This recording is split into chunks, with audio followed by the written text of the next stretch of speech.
queridos hermanos y hermanas. En general, cuando doy una conferencia sobre el budismo, señalo que el budismo utiliza nuestra inteligencia humana de la manera más completa, como para que a través de su influencia podamos trabajar sobre nuestras emociones negativas.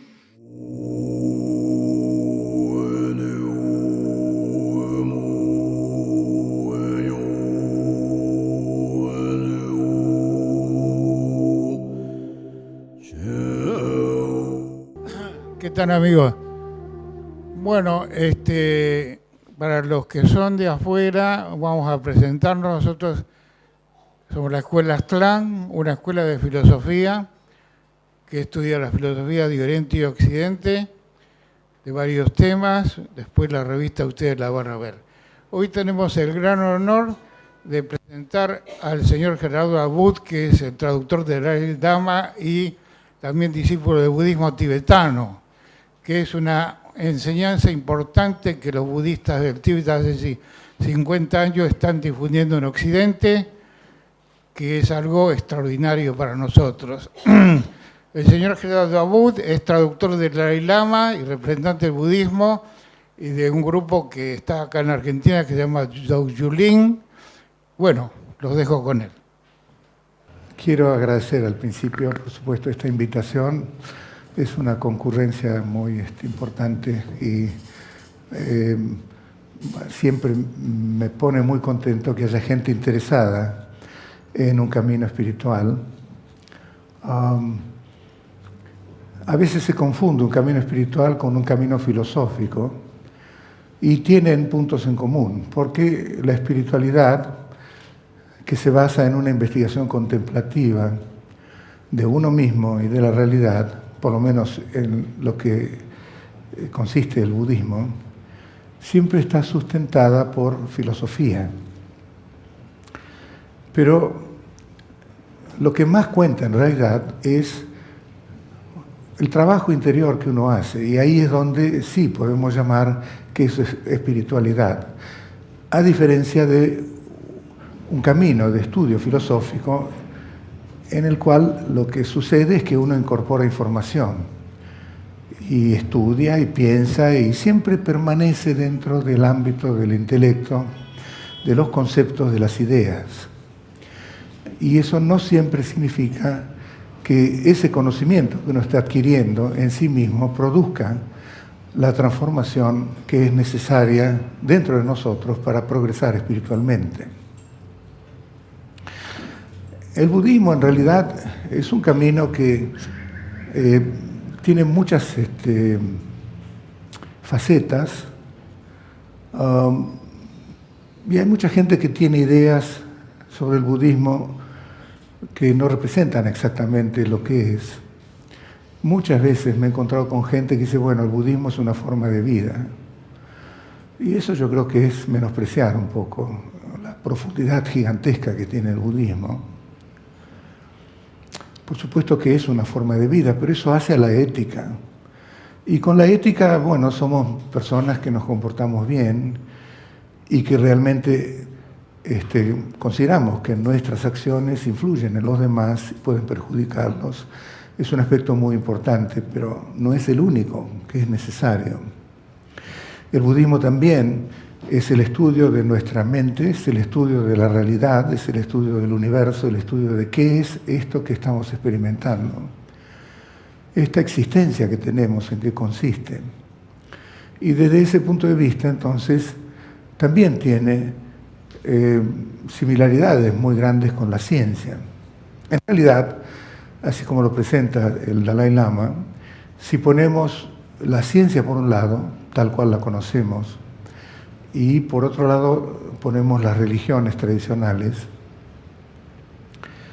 la ciencia, lo que caracteriza a la ciencia es el escepticismo.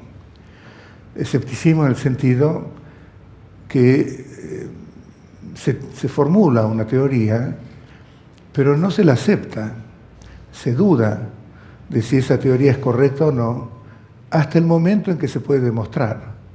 Y una vez que la han demostrado fehacientemente, con experimentos, con teoremas, con lo que fuera, entonces finalmente la aceptan. Y entonces, pero durante todo el proceso había una característica de escepticismo. El budismo también, el camino budista, se basa en el escepticismo.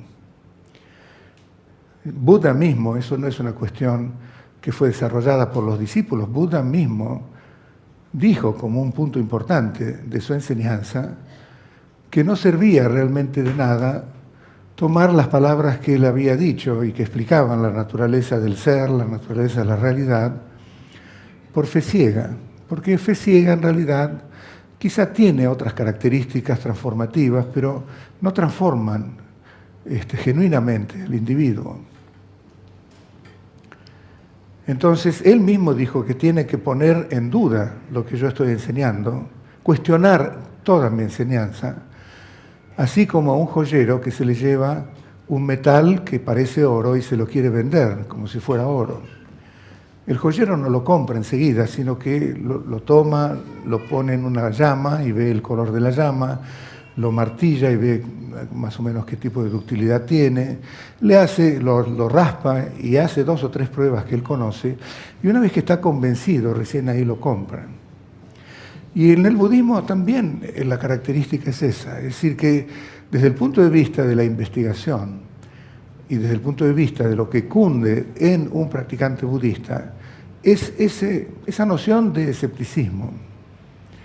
Escepticismo que puede ser tomado por 2 maneras, es decir, ¿de qué manera podemos tomar esas palabras de Buda?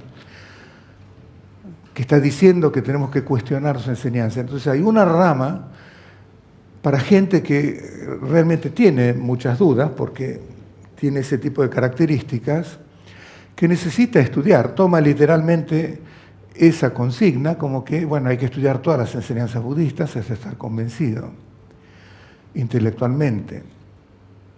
La convicción intelectual es muy importante. Cuando nosotros estamos convencidos intelectualmente de algo, nos dedicamos con muchísimo más sinceridad, con mucho más entrega, a conseguir aquello que estábamos estudiando. Pero, en realidad, otra manera de entender esas palabras de Buda es con un poco de estudio que nos oriente hacia dónde tenemos que ir y con mucha práctica contemplativa, práctica de meditación, práctica de introspección y demás, porque se entiende que en realidad no se trata nada más que de adquirir información, sino que se trata de incorporar esa información de tal manera que en nosotros mismos produzca una transformación espiritual, una transformación también cognitiva, una transformación emocional también. Entonces, el budismo tiene como características algo que lo hace muy similar a la ciencia. Por eso es que es correcto decir que el budismo es la ciencia del estudio de la mente, del estudio del ser, del estudio de la naturaleza de la realidad, aquello que estamos experimentando, el mundo que percibimos y demás. Pero al mismo tiempo, entonces, si vemos a las religiones tradicionales, ahí lo que realmente cunde es la fe. Y es así que cuando uno empieza a cuestionar algunos puntos de las religiones habituales, y hay un misterio, porque no se lo puede explicar de alguna u otra manera, entonces se recurre al que, bueno, hay que creer. Porque las religiones tradicionales son teístas y entonces lo que prima en eso es que el universo, el mundo y uno mismo fue creado por Dios. Dios dio mandamientos, explicaciones y un montón de cosas y eso no se puede cuestionar de alguna manera. Entonces, el efecto de la fe es lo que realmente prima en esas religiones, o en cualquier religión, a diferencia del efecto de la fe en la ciencia, que no existe, porque un científico que simplemente se guía por la fe, bueno, lo echan de la universidad, es decir, no sirve o no lo toman. Entonces el budismo no tiene ningún aspecto religioso, sí lo tiene. No, el budismo quizás es la única religión o tradición espiritual que es no teísta, porque dentro del esquema y de todo el proceso y el sistema budista no existe, digamos, tema de que nosotros somos un producto de Dios, que Dios ha creado el universo, que Dios ha creado el mundo, y que nadie lo creó a Dios. Es decir, no vamos a entrar en una discusión filosófica, que además yo tampoco soy muy fuerte en la cuestión filosófica, pero en realidad no entra dentro de ese esquema. Solamente entra cuando habían debates filosóficos entre religiones teístas y las no teístas, como el budismo. Pero si no, en todo el proceso uno puede seguir todo el camino budista sin necesidad de referirse a un Dios creador. Pero sí nos referimos a seres superiores, a seres que, como por ejemplo Shakyamuni, que comenzó siendo un príncipe de un reino importante y que fue realmente educado para heredar el reinado del rey, y que después abandona el palacio porque estaba muy preocupado por los condicionamientos feroces que nosotros tenemos, y eventualmente se dedica al camino espiritual y llega a lo que nosotros llamamos el despertar, despierta de la ignorancia, despierta de las emociones aflictivas, despierta de un montón de factores y se ilumina, por así decirlo, es una palabra ya muy establecida. Entonces, al iluminarse, lo que hace es que ha trascendido esta mera existencia humana y por lo tanto tiene poderes enormes de todo tipo. Y entonces podemos referirnos a ellos y pedirles influencia espiritual, pedirles ayuda, pedirles bendiciones. Hay un acto de fe, hay actos también de devoción, hay también ética, hay también orden monástica, o sea que el budismo también es religión. Por más que no tenga fundamentalmente una característica teísta, igual tiene características teístas. Entonces, el budismo es como que está entre medio de esas dos. Tiene cualidades científicas y cualidades religiosas. Y ninguna de ellas se contradice a la otra, porque cada una tiene su lugar. Principalmente de lo que ocurre, o el objetivo que prima en el budismo, es conocer la verdad. Conocer qué tipo de verdad. Es decir, bueno, hay dos tipos de verdades. Toda la enseñanza budista se puede resumir en dos tipos o dos niveles de verdad. Está la verdad convencional o relativa y está la verdad absoluta. La verdad convencional es aquella que coincide con la percepción de todos los seres. La verdad convencional es aquello que nosotros percibimos con los 5 sentidos, y cómo funcionan las cosas, si hay una ley de gravedad, y si uno pone la mano en el fuego, se quema, todo ese tipo de cosas es verdad convencional. Pero después Buda nos está diciendo que hay un nivel también de verdad absoluta, que en ningún momento está separada de la verdad convencional, pero que a pesar de no estar separada, en nuestra experiencia es como que si nunca aparece, porque no somos conscientes de esa verdad absoluta. Esa verdad absoluta y esas dos verdades en realidad tienen un enorme, es como realmente la columna vertebral de todo el sistema budista. Pero lo que sucede con nosotros en realidad es que no conocemos dos verdades. En nuestra vida habitual siempre estamos viviendo en una verdad convencional, que ni siquiera la llamamos como convencional. Es la verdad, la única verdad. Es la realidad, ¿no? Parafraseando al general, me parece que decía eso, ¿no? La única verdad para nosotros es esta que vivimos. Y vivimos, crecemos, envejecemos, nos enfermamos, y hay una verdad que me enfermé, una verdad que estoy más grande, una verdad que de pronto me muero. Y son todas verdades. Porque desconocemos que hay una realidad absoluta, porque ni siquiera sabemos en qué consiste. Y en todo el budismo, entonces, enfoca, sin descuidar la importancia de la verdad convencional, el budismo está apuntando a que tenemos que ser conscientes de esa verdad absoluta. Y yo digo ser conscientes de la verdad absoluta, porque no es que debemos construir una verdad absoluta, sino que debemos descubrir una verdad absoluta, porque la verdad absoluta es innata en nosotros. El camino budista no tiene como objetivo producir una iluminación que antes no existía, como algo nuevo, que es un producto de todos nuestros esfuerzos espirituales, sino que tiene como objetivo descubrir aquello que siempre fue en el pasado, que siempre es ahora y que siempre es en el futuro. Cuando Buda se iluminó, entonces lo que descubrió es que todos los seres que tenemos conciencia, que tenemos esta mente, que tiene sentimientos, que tiene emociones, que también conoce, en esencia somos un Buda. Somos un ser perfecto, somos un ser con todas las cualidades sublimes en su perfecta expresión. Somos alguien que no está condicionado ni por nacimiento ni por muerte, que trasciende nuestra existencia humana, aunque está presente dentro de nuestra existencia humana, igual la trasciende. Y el único gran problema que tenemos es que no somos conscientes de esa budidad que somos. Por eso yo decía, más bien es descubrir esa verdad absoluta, que es que somos un Buda, más que construir un estado iluminado de budidad. Porque si lo construyéramos, siempre habría alguien que lo está construyendo.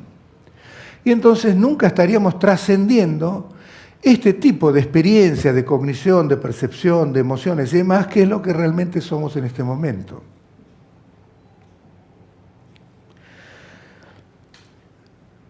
Hay un factor en nosotros que en realidad soslayamos completamente, todo el tiempo, desde que nacemos y todos los días, desde la mañana hasta la noche y durante el sueño. Y es el factor de esa ignorancia. El budismo es importantísima la definición de ignorancia. Se habla mucho de la ignorancia. Ahora, ¿qué es lo que ignoramos? ¿Qué es lo que no sabemos? ¿Sabemos qué es lo que realmente somos? En realidad, nadie se lo pregunta muy seriamente, porque es demasiado profundo. En realidad se han dedicado los filósofos a estudiar qué es lo que somos como un ser, qué es el mundo que percibimos. Se dedican los científicos, la física, la neurobiología, lo que fuera, para estudiar el átomo, el quantum y el mi-quantum y todo este tipo de cosas, tratando de estudiar la naturaleza de la realidad. Einstein estudiaba la realidad, entonces ellos lo descubrirán y nos dirán qué es lo que somos. Y están las religiones también. Todas tienen su relato.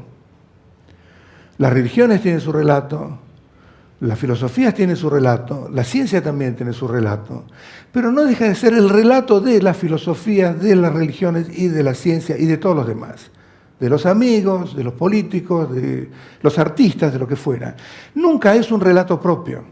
Nunca deja de ser un relato. El relato no es la verdad. El relato es simplemente un verso que uno se armó. Entonces lo que tomamos es lo que nos dicen. Y entonces en el cristianismo dicen que somos hijos de Dios y que Jesús vino a salvar el mundo y la crucifixión y todo lo demás. Y uno es cristiano y va a misa y demás, pero los islámicos dirán otra cosa, los judíos dicen otra cosa. Viene Buda y dice, son Budas. Y es un relato, es decir, bueno, ok, yo soy un Buda, pero no me cambia en absoluto. Simplemente porque creo, Buda era genial, y entonces me dijo que soy un Buda y ya está, no existe eso. Es decir que, en realidad, vivimos en base a lo que nos han dicho que somos, pero no sabemos realmente qué es lo que somos. Por saber lo que somos, no quiere decir una explicación intelectual que me diga qué es lo que yo soy. Es ser, ¿cuál es mi ser esencial? ¿Soy solamente un ser humano? Bueno, algunas religiones dicen, no, hay un alma atrás del ser humano, una alma que continúa y después irá al cielo o al infierno. Los hinduistas dirán también otra cosa, y por eso se desarrollan otro tipo de filosofía, pero a lo que yo voy es que conocer qué es lo que uno es sin depender de lo que nos dijeron. Podemos depender de lo que nos dijeron, pero después llega a ser una experiencia, una vivencia completa y personal, porque yo lo descubrí, porque uno lo descubrió. Con la ironía de que cuando uno descubre eso, deja de ser uno y deja de ser yo. Entonces uno trasciende esta existencia humana, porque tenemos que trascender esta existencia humana, ya que está sustentada en ese desconocimiento. Y nunca nos preocupa mucho ese desconocimiento, ¿no? Es decir, a alguno le preocupa mucho no saber quién es en esencia. Se despierta a la mañana y se está dando una ducha y dice, ¿quién soy yo? ¿Qué es el mundo? Marte, ¿dónde está? Nadie, no puedo. No, está preocupado porque le llegó una cuenta de Edenor de 5.000 pesos, qué sé yo. Es otro tipo de preocupación, pero no entra. En nuestra actividad diaria, eso está totalmente tapado, negado, ni le damos importancia. Y en cambio, en el budismo, desde el principio, desde que uno se encuentra con un maestro, a nivel de parroquia, por así decirlo, no a nivel del místico que está perdido en la montaña y estudiando, que también, por supuesto, lo va a decir, de entrada es ese cuestionamiento.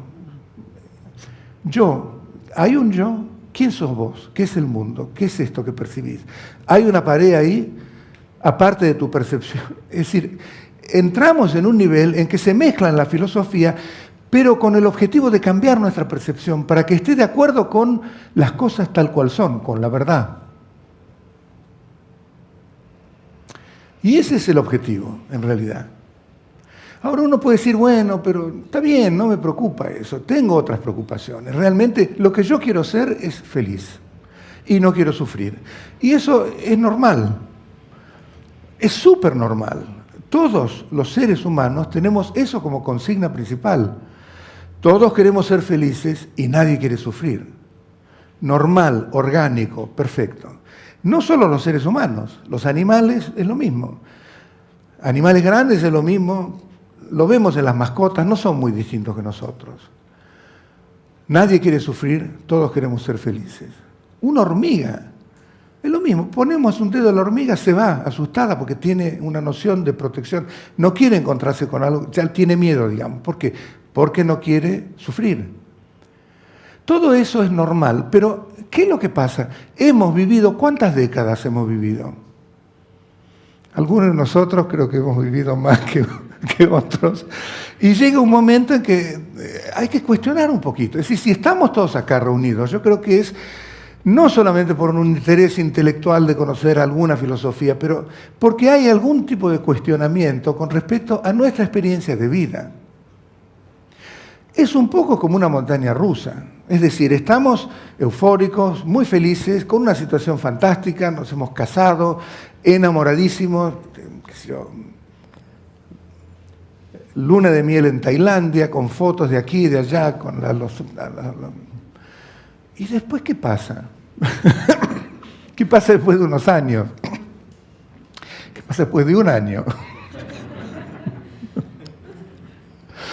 Es decir pero claro, siempre echamos la culpa a alguna situación, que era el componente. El problema que tiene de no conocer y no ser consciente de ese otro nivel absoluto que representa fehacientemente la verdad, la realidad de nosotros como seres, es que siempre estamos viviendo en base a una suposición. Porque si no lo conocemos por experiencia directa, bueno, estamos viviendo algo hemos construido en nosotros, una persona. Hay un yo, un alguien. Yo soy Gerardo, yo tengo mi historia, tengo mis sentimientos, me gusta esto, no me gusta aquello. Tengo todas mis ideas, mis opiniones que van desde todos los años que yo he vivido y mis relaciones. Hay una historia enorme y todo eso está sustentado ¿en qué? Está sustentado en algo, de creer que yo existo de alguna manera. Nadie vive pensando que no existe. Entonces, de alguna forma, estamos viviendo de acuerdo con una concepción de nosotros mismos que no está basada en una percepción, una convicción absoluta, rotunda, por una experiencia, vivencia directa que trasciende los conceptos, que es la experiencia completa de lo que realmente somos. Hay un ejemplo que quiero repetir, que me parece muy, muy ilustrativo, que se da en el budismo cuando se describe lo que significa la ignorancia. Y el ejemplo es una persona que entra a un cuarto que está en penumbra y en el cual hay una soga, así multicolor, media enrollada. Entonces la persona asumamos que la persona le tiene miedo a las víboras, ¿ok? Para darle un poquitito más de sabor. Entonces, cuando entra, ve eso y hay un principio en que no sabe qué es. No sabe si es soga, no sabe si es víbora. Esa es nuestra condición, digamos, fundamental. Es una ignorancia que se llama la ignorancia innata, porque en realidad es eso que estaba explicando. No sabemos qué es lo que realmente somos. Después de unos instantes, sale de esa duda, de esa especie de oscuridad así del conocimiento y dice, eso es una víbora, suposición, ¿no? Una suposición que no representa exactamente lo que es, porque nunca deja de ser una soga. Es una víbora. En el momento en que dijo es una víbora, le agarra pánico, empieza a gritar, busca un cuchillo, busca un arma, lo que fuera, quiere salir corriendo, pero tiene miedo que lo siga. Todo este tipo de emociones aflictivas que lo hacen sufrir surgen en base a una suposición. Porque si él supiera enseguida que es una soga, a menos que tenga sea un enfermo de ataque de pánico, digamos, realmente no creo que tendría un ataque de pánico. Y esa es nuestra situación actual. Nosotros, es decir, estamos suponiendo que somos un yo, suponiendo que acá hay una identidad propia, intrínseca, separada del otro, separada del mundo, separada del universo. Alguien que está viviendo acá, que está disfrutando estos elementos que me forman como persona, mi cuerpo, que yo cuando me veo en un espejo entonces me reconozco, cuando me veo en una foto de hace 20 años, lamentablemente me reconozco también. Cuando alguien me llama por el nombre, entonces también me reconfirmo que soy yo. Hay mis sentimientos también que forman mi persona. Hay también una evaluación que me gusta esto, que no me gusta. También hay impulsos por hacer una u otra acción. Hay también conciencia, digamos, que es lo que pienso, mis opiniones, mi estructura, mi forma cognitiva de cómo me represento a mí mismo y también cómo represento el mundo en el que vivo. Y todo eso forma lo que llamamos mi persona como Gerardo. Y ya está. Acá hay un Gerardo. Para mí, en la forma... El problema de suponer eso, víbora en vez de soga, y vivir siempre pensando que es una víbora, es que si empezamos a buscar esa identidad intrínseca que yo estoy llamando Gerardo, y que cada uno llamará como su propia identidad, tanto filosóficamente como contemplativamente no se la puede encontrar. Nadie realmente se puso a buscar eso, a menos que uno entre en el camino budista, que es uno de los caminos, seguramente el hinduismo también, seguramente otras tradiciones también nos orientan a que eso realmente es un problema que tenemos que resolver. En realidad no forma, como dije anteriormente, gran preocupación en nosotros. Pero en realidad estamos viviendo sobre una base de una suposición, porque no sabemos fehacientemente si eso en lo que está sustentada toda mi existencia como persona es válida o es una cognición inválida. Entonces Buda viene y dice, es una cognición inválida, porque no hay tal cosa como identidad intrínseca, no hay tal cosa como un fenómeno que es independiente, que no surge de causas y condiciones, o que no surge tampoco porque su naturaleza es así, dependiente. Por ejemplo, cuando estamos hablando de que las cosas no son independientes, lo básico es que las cosas no son independientes porque surgen de unas causas, más condiciones, la semillita del árbol en la tierra, qué sé yo, y surge. Entonces no es que el árbol surgió así por su cuenta, eso es bastante obvio. Pero hay otro tipo de interdependencia, ¿no? Que cuando hablamos de blanco, de oscuridad, automáticamente estamos hablando, el concepto de luz es porque hay un concepto de oscuridad. Si no hubieran conceptos de oscuridad, no habría concepto de luz. Los dos son interdependientes. El concepto de hombro derecho es porque hay un hombro izquierdo, si no, entonces son interdependientes. No es que el hombro derecho surge por causas y condiciones que son el hombro izquierdo, no es así. Esa diferencia de otras cosas. Entonces hay varios tipos de interdependencia. Pero el punto principal es que no hay ninguna identidad independiente. Y nosotros, en la forma en que operamos normalmente, es como que realmente nos creemos seres que somos independientes también del mundo. El gran problema, lo que yo estoy diciendo así ligeramente, en las escuelas filosóficas budistas de los tibetanos, tardan 3 meses o más en definir exactamente qué es lo que significa el yo que tienen que refutar. O sea que no estoy esperando que lo tengamos muy claro. Pero de cualquier manera, una vez que uno asumió que acá hay algo que realmente existe en forma concreta y en forma independiente, un yo acá, automáticamente surgió que hay un yo o que hay alguna identidad en el otro. Yo y otro ya aparecen como separados. Si acá hay algo que existe, allá también hay algo que existe. Justamente porque yo me he convalidado como que existo. Entonces, la pared existe independientemente de mi percepción, y ustedes existen independientemente de mí, y el suelo existe, y Argentina existe, y el mundo existe, Buda existe, todo existe en forma entre sujeto y objeto. Este dualismo de sujeto y objeto es lo que Buda definió como aquello que cunde constantemente en nuestra percepción, que la distorsiona y que no tiene ninguna forma de convalidarse, ni filosóficamente, ni tampoco en forma contemplativa. Ahora, fíjense ustedes lo que Buda dice, es decir, hay una frase que aparece en el budismo, dice, Tampe Tuen Jigpame, es decir, que la proclamación de la verdad no tiene miedo. Ahora imaginen Shakyamuni, que viene y empieza a decir, están todos equivocados. Porque el dualismo de sujeto y objeto es un error.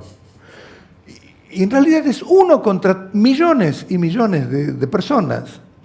Y nosotros acá también, es decir, no hay ninguno, si yo les pregunto a ustedes, ¿alguno de ustedes percibe más allá del dualismo de sujeto y objeto? No creo que haya alguien que me diga que sí. Que si me dice que está percibiendo más allá de ese dualismo, o me está mintiendo, o es un caso de esquizofrenia o algo, no sé, pero en realidad no es algo que representa nuestra percepción habitual. Y sin embargo, nosotros lo tenemos constantemente presente. Y a mí lo que me asombra es que cuando uno oye esta presentación de Buda, y empieza a decir, pero este yo que vos tanto te agarrás, ¿viste? Que te defendés, alguien puede estar alabándome 20 minutos y al final de todo dice, mira, pero te tengo que decir algo. Lo que no me gusta de vos es esto. Chao, y se va. Todo el día me voy a quedar con lo que no me gusta de vos. Y me olvidé de todas las alabanzas que me hizo. Es decir, hay un yo acá que se pone contento, hay que verlo, a ese tipo de yo que siempre está, que se siente herido, que se siente con miedo, que se siente con expectativas, con esperanzas, que se siente asediado, que se siente, qué sé yo, insultado. Hay tantas cosas con el que el yo se siente conmovido, siempre dependiendo de factores que se les presentan como externos. Y esa es nuestra percepción actual. Ahora, lo que es asombroso es que cuando Buda dice cosas que contrarrestan 100% nuestra percepción y experiencia habitual, ¿qué nos sucede? Salimos corriendo diciendo, es un loco, es un borracho, es un tipo mental. No, algo resuena en nosotros como que no. Es una propuesta tan profunda, tan descabellada, por así decirlo, que algo de verdad tiene que tener. Y eso es asombroso porque el budismo, una de las cosas características que tiene, cuando Buda se iluminó, vino, según la tradición, vinieron el dios Brahma y el dios Indra, y Buda dijo, yo no puedo enseñar esto, es demasiado profundo. ¿Cómo lo voy a poner en palabras si es algo que trasciende las palabras, trasciende los pensamientos, trasciende los conceptos? Entonces, Brahma le pide, Indra le pide, le hacen ofrendas, 3 veces le pidieron y finalmente accedió. Eso que parece una anécdota que no tiene mucha importancia, bueno, todo lo que hizo Buda tiene mucha importancia en su vida y en su iluminación, porque en realidad eran enseñanzas que cada uno de los 12 actos de Buda, digamos, se los explica, no vamos a entrar en eso, pero esto tiene mucha importancia porque significa que el budismo no tiene en absoluto una actividad conversora. No tienen el mapa mundi y decir, bueno, ahora vamos a África y los convertimos al budismo. Y vamos a Asia y los convertimos. No, el budismo es un tambor y si suena es porque uno tiene que ir y tocarlo. Y eso está intrínsecamente ligado al proceso de transformación que se requiere para trascender este nivel de percepción distorsionada, afectada por ese virus de la ignorancia, afectada constantemente por el asunto de percibir todo, la soga como víbora, por así decirlo. Tenemos que transformar esa percepción. Y se la puede transformar. Lo que Buda, es decir, el gran aporte de Buda a nuestra, digamos, a nuestro conocimiento humano, a los otros también, pero los animales no lo pueden entender y hay otros tipos de existencia a los cuales no les llega el mensaje. Los humanos tenemos ese tipo de inteligencia discernidora como para entenderlo. Es que si bien la naturaleza absoluta de la realidad trasciende las palabras, trasciende los conceptos y trasciende la percepción, igual se la puede conocer. Algo que contradice nuestra concepción habitual. Si yo les pregunto a ustedes, ¿ustedes creen que pueden conocer algo trascendiendo las palabras y trascendiendo los conceptos o los pensamientos? Algo parecido en nuestra cultura occidental es la intuición, es lo que más se acerca. Pero ¿cuántas veces la intuición resultó errada? O sea que era una especie de mal intuición, no sé cómo llamarla. Digamos, no era un destello de insight, era algo que surgió. Bueno, pero aparte de eso, en realidad, para nosotros que siempre estamos constreñidos, digamos, por el intelecto y por el sistema de conocimiento en el cual lo que cunde son los conceptos, entonces, sin conceptos, sin ideas, sin pensamientos, sin interrelación entre los conceptos y todo lo demás, no es concebible que haya conocimiento. El conocimiento conceptual, a diferencia del conocimiento de la naturaleza absoluta, el conocimiento conceptual sí se basa en las ideas, los conceptos y demás, y produce algo nuevo que antes no existía. Yo no era ingeniero, entré en la facultad, después de 6 años produjo un ingeniero. Para el bien de la Argentina, pobre Argentina, me educó y trabajé 1 año nomás, después me fui a la India y abandoné todo. Pero bueno, eso pasa en muchas carreras. Pero digamos que produje algo nuevo. Antes no era ingeniero y después terminé. Uno no es médico, entra y sale hecho un médico. No es que uno no es un Buda, entra al budismo y termina siendo un Buda. Uno siempre es un Buda. Circunstancialmente somos un ser humano, pero antes siempre fuimos un Buda, ahora mismo somos un Buda y en el futuro no vamos a hacer otra cosa que un Buda, un ser perfecto. Entonces el budismo apunta a eso. Y para eso no podemos soslayar el problema de que, bueno, no lo conozco, no sé bien quién soy, pero no es tan importante. No, es fundamental. Ahora fíjense que cuando Buda, después de aceptar que va a enseñar, presenta la enseñanza, después de 7 semanas no enseñó nada, caminaba de un lado para otro, no sé en qué estaría pensando porque no me comentó nada, pero digamos, pero después de 7 semanas caminando desde el río Nairanjana, donde se había iluminado, llega a, ¿cómo se llama?, a lo que ahora es Sarnath, ¿no?, en la India, y ahí empieza su primera enseñanza, que es la famosa las 4 nobles verdades, ¿no? Entonces, con muchísima habilidad en los métodos, Buda no empieza a hablar de las maravillas de la iluminación, la trascendencia, el gran gozo, la inmensa, infinita compasión, infinita amor compasivo o altruista, infinito, ¿cómo se llama?, empatía, infinita devoción, todo este tipo de cualidades extraordinarias, omnisciencia y todo ese tipo de cosas. No, para nada. Dijo, la primer noble verdad es: hay sufrimiento. La segunda es que hay un origen del sufrimiento. La tercera es que hay una cesación del sufrimiento. Y la cuarta es que hay un camino que él descubrió que lleva a esa cesación. Las 2 primeras representan nuestra condición actual, lo que se llama el samsara. Esta condición de existencia que está condicionada fundamentalmente por tantos factores que en realidad soslayamos mucho. Cuando hablamos de que nacemos sin saber por qué nacemos, no es un condicionamiento. Cuando envejecemos, no es un... ¿Por qué no vivimos 2000 años sin envejecer? ¿A quién le gusta envejecer? Yo les puedo decir que a nadie le gusta envejecer. Por experiencia propia, ahora cada vez que entro al auto es distinto que hace 20 años. los huesos, todo. Ayer me mudé de casa, no les cuento cómo estoy hoy. A nadie le gusta estar enfermo, a nadie le gusta morir. Son condicionamientos. Y todos decimos, bueno, pero es la condición humana, ¿viste? Todos nacemos y tenemos que... Es verdad, lo que nace muere. También está la enfermedad, también está la vejez. Y los tomamos como parte del paquete humano. Buda no aceptó eso. Justamente se cuenta en la historia que eso lo conmovió más que a nosotros. Porque nosotros lo ponemos en el bolsón, bueno, tratemos de ser felices a pesar de estos condicionamientos, lo que hacemos siempre. Buda dijo, no, yo no puedo vivir de esa manera. Y él vivía en ese reinado con todos los placeres y todo lo que fuera. Pero cuando hablamos de que Buda renunció, entonces lo primero que se nos viene a la mente es que Buda renunció al palacio, ¿no?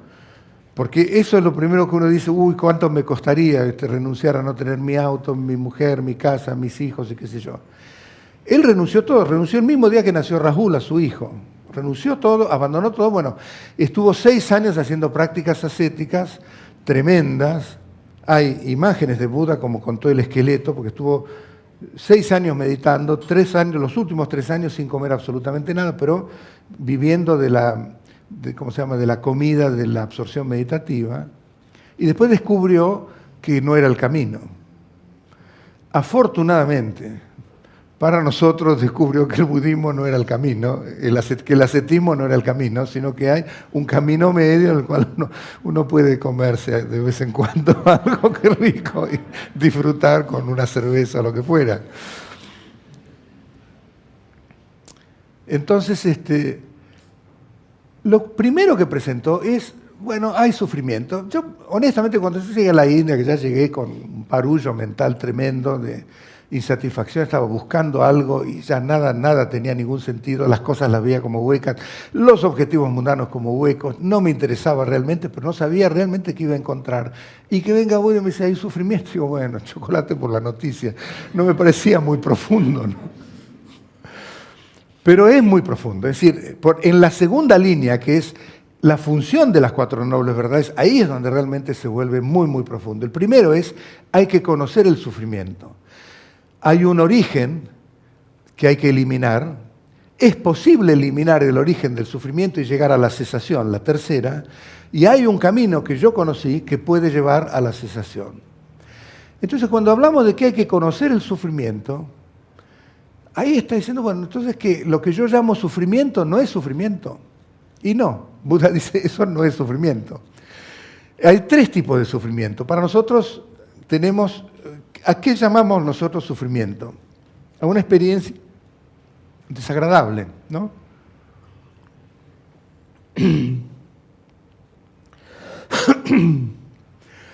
Pero cuando estamos felices, cuando nos va bien, cuando nos promueven el trabajo, cuando estamos enamorados, cuando nos nace un hijo, una hija, lo que fuera, estamos felices. Ahí eso no lo llamamos sufrimiento, ¿no? A menos que seamos un tipo que le gusta las pálidas, no nos llamamos. Esos son un momento agradable, feliz y qué sé yo. Bueno, Buda dice que el primero es el sufrimiento propiamente dicho. Es decir, aquello que produce una experiencia desagradable, un dolor de muelas, una enfermedad, lo que fuera. El segundo es aquello que aparece como felicidad, pero que en realidad no perdura. Porque nunca perdura las experiencias de felicidad que tenemos, ¿no? Y si no perdura es porque en su propia naturaleza tiene ese virus del sufrimiento. Por eso es que va cambiando. De pronto nos compramos el nuevo iPhone y estamos muy felices. ¿Vieron la gente que hace colas? Hay un tipo que ahora leí en el diario que hace 3 días que está haciendo cola para comprarse el primer iPhone 8. O el 10, no sé por cuál vamos, ¿no?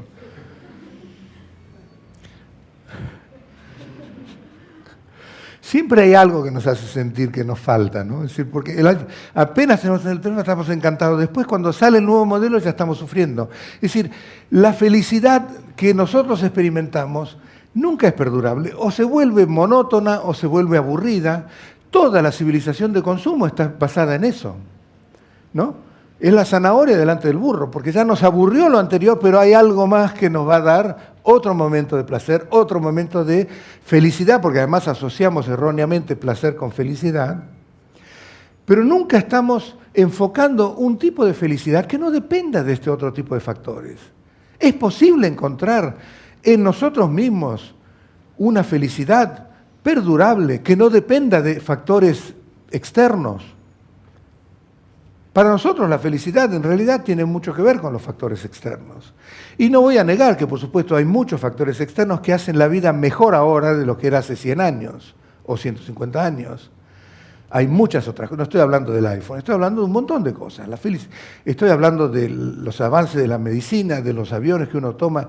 Hay un montón de cosas. Sería necio negar que también en este nivel convencional de existencia nuestro intelecto haya desarrollado herramientas como para producir una mejor sensación de felicidad.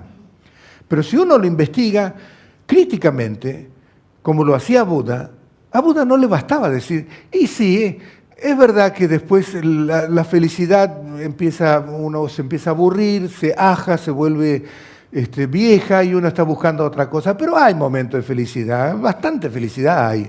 No le interesaba eso, el bastante no le interesa. Alguien que estudia y que realmente investiga, como con un bisturí, porque va al hueso, no le interesa que sí, y las cosas cambian, sí, es verdad. Por ejemplo, una observación de Buda es que todas las cosas son impermanentes, las cosas cambian constantemente.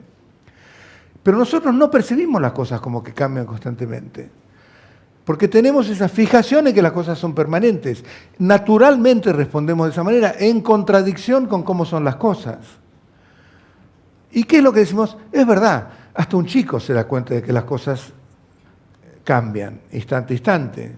Tenía un juguete y se le rompió, ya está, ya cambió. Pero ¿qué hacemos? Decimos, sí, es verdad, si uno lo analiza profundamente, las cosas cambian, instante a instante. ¿Sí? Pero son bastante permanentes, ¿no? Es decir, yo vengo acá seguro, si vengo acá el año que viene, bueno, ese cuadrado del parquet va a estar ahí. Es decir, cambió un poquito, pero está bastante igual que antes, ¿no? Mi auto está más o menos igual que el año pasado, o que el mes pasado por lo menos, ¿no? Es decir, nuestras cosas, bueno, siempre nos contentamos con esa cosa de, bueno, pero bastante, ¿no? Buda no le interesaba el bastante. Un tipo que investiga realmente la naturaleza de la realidad no se puede quedar con medias tintas. Fíjense que si las cosas cambian instante a instante, ¿de qué cosa estamos hablando? ¿Estamos de acuerdo de que las cosas cambian instante a instante? Pues si cambiaron en un año, no es que saltaron de un año y pum, al año siguiente cambiaron de la forma que cambiaron. No son discretos esos cambios. Cambiaron en un mes. Hay 12 meses en un año, entonces cambiaron en cada mes. Si en cada mes cambiaron en 30 días, en cada día de los 30 días, en cada 24 horas, cada hora de las 24 y así sucesivamente. Y cuando vamos acortando, las cosas cambian instante a instante. No hay otra manera.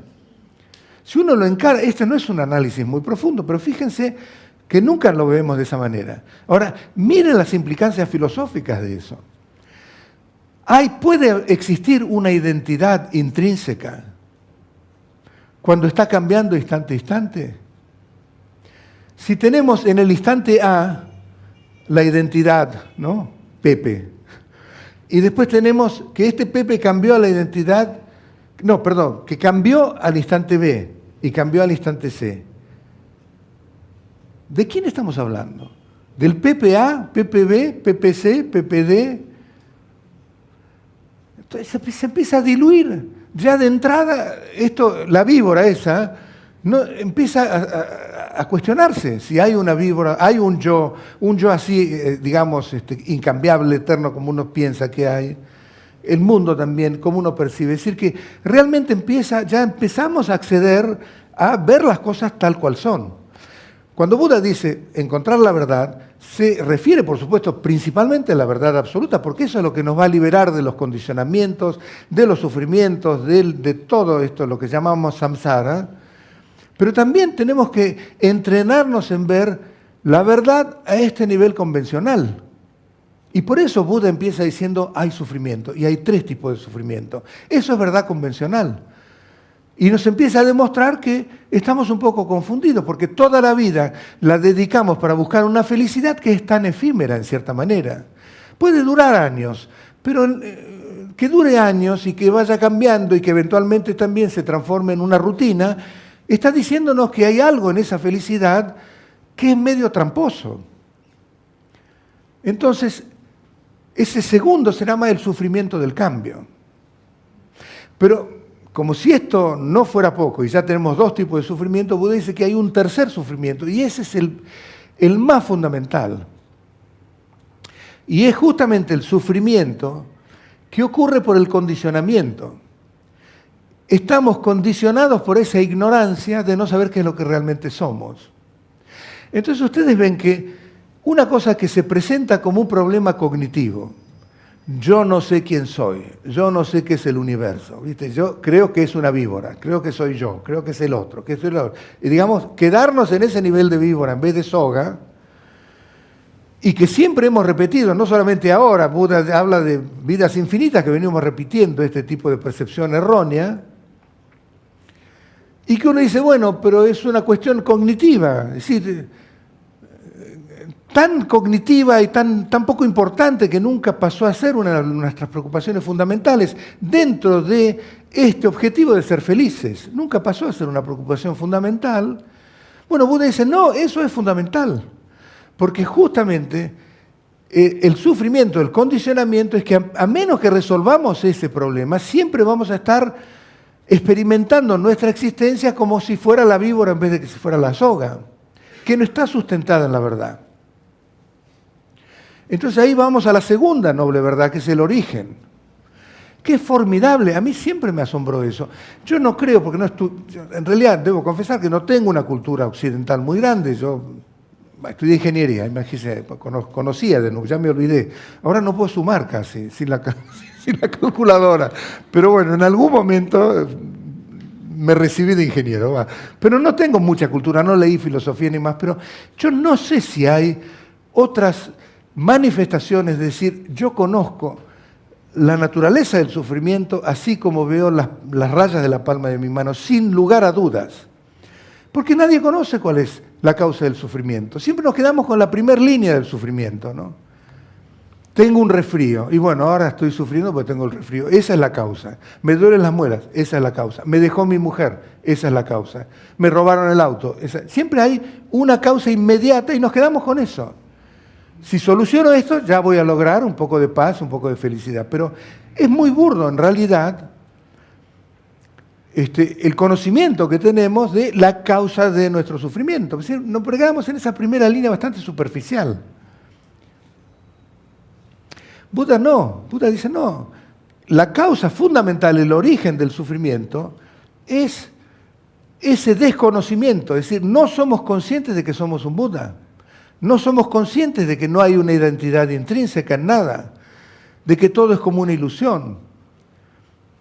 Ese desconocimiento es fundamental porque debido a ese desconocimiento surge la suposición errada de que hay un yo y vivimos siempre en base a esa suposición, el ejemplo de la víbora.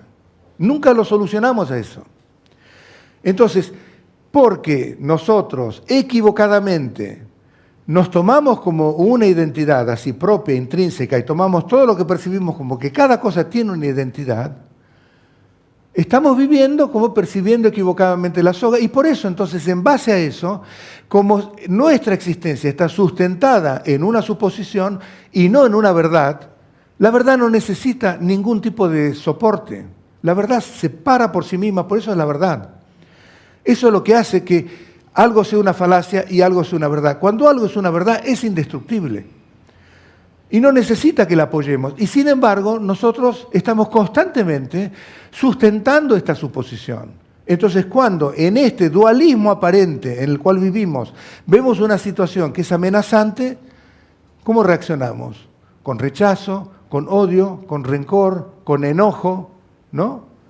Y cuando vemos que hay una situación que en vez de atentar contra este territorio del ego que estamos manteniendo, porque nos requiere esfuerzos para mantenerlo, y vemos una situación que es proclive a